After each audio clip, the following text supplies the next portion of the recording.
मग नागबळीपासून अनेक प्रकार करून घेतात, मोठमोठ्या नेत्यांना खेळाडूंना भीती घालतात आणि त्याच्या माध्यमातून स्वतःचा व्यवसाय करतात। व्यवसाय करायला माझा बिलकुल विरोध नाही, व्यवसाय म्हणजे फसवणूक नव्हे, फक्त एवढं आपण लक्षात घेतलं पाहिजे। राहिला प्रश्न श्रद्धेचा, जो माणूस नरबळी देतो आमच्या चंद्रपूर गडचिरोली जिल्ह्यामध्ये त्याची पण 100% श्रद्धा असते, म्हणून तो नरबळी देतो, त्याचं आपण समर्थन करणार आहोत। सगळ्या अंधश्रद्धांच्या प्रकारामध्ये लोकांची श्रद्धाच असते, कोणी म्हणत नाही मी माझी अंधश्रद्धा आहे, पण मानव जातीच्या आणि समाजाच्या काय हिताचं आहे आणि काय नाही याचा आपण विचार केला पाहिजे। मी फक्त स्वामी विवेकानंदांचं एक वाक्य सांगून या ठिकाणी थांबतोय। स्वामी विवेकानंद असं म्हणाले की जोपर्यंत या देशामधला तरुण भविष्यावर विश्वास ठेवतो तोपर्यंत या देशाला भवितव्य नाही।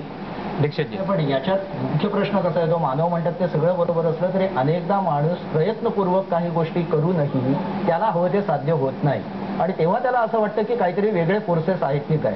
अलीकडचं उदाहरण शेखर गुप्तांना मुलाखत देताना रतन टाटा आणि आपले इन्फोसिसचे नारायण मूर्ती या दोघांनी MBAच्या मुलांना सांगितलं की बिझनेस करायचा असेल तर महत्वाचा फॅक्टर लक लावायचा लागतो, असं आम्हाला अनुभवत वाटतं। तुम्ही कितीही काही चांगलं केलं तरी अशा काही घटना घडतात, अत्यर्क ज्याला म्हणतो तसं, आणि एकदम सगळं बदलतं। त्यामुळे याचा मागे कारण काय आहे याचा एक मोकळ्या वैज्ञानिक दृष्टीने स्टॅटिस्टिकली आपण शोध घेतला पाहिजे। परदेशात असा शोध घेतला जातो।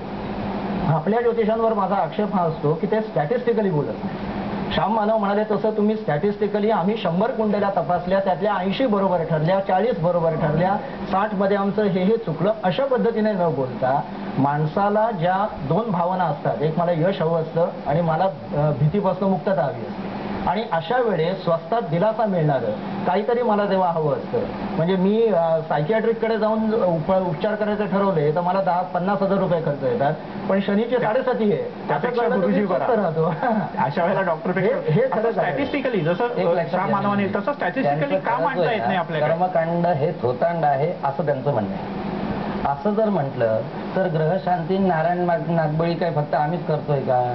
रामकृष्णांनी काही यज्ञ केलेले नव्हते का? राजसूय यज्ञ कोणी केला होता?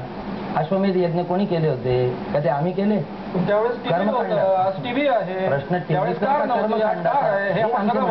चष्मा नव्हता, आता चष्मा। या पद्धतीने जर कर्मकांड तेव्हाही जर होतं तर तेच कर्मकांड चालत आलेले परंपरागत आहे, ऋषीमुनींपासून आहे। मानव असं विचारायचंय की तुम्ही आत्मस्वातंत्र्य मानता की नाही? म्हणजे तुम्ही म्हणतात असं ग्रहाने माझ्या काही गोष्टी ठरवले, पण त्यापासून वेगळं होऊन मला काही करायची शक्ती माझ्यात आहे। प्रत्येकामध्ये तिथे एक ऑब्जेक्शन आहे, ग्रहांनी काय ठरवलं? आपल्या कुंडल्यांमध्ये जे 9 ग्रह हे मांडतात, मी परंपरागत 9 ग्रह बोलतोय, त्यातला एक आहे सोम। सोम म्हणजे चंद्र, चंद्र हा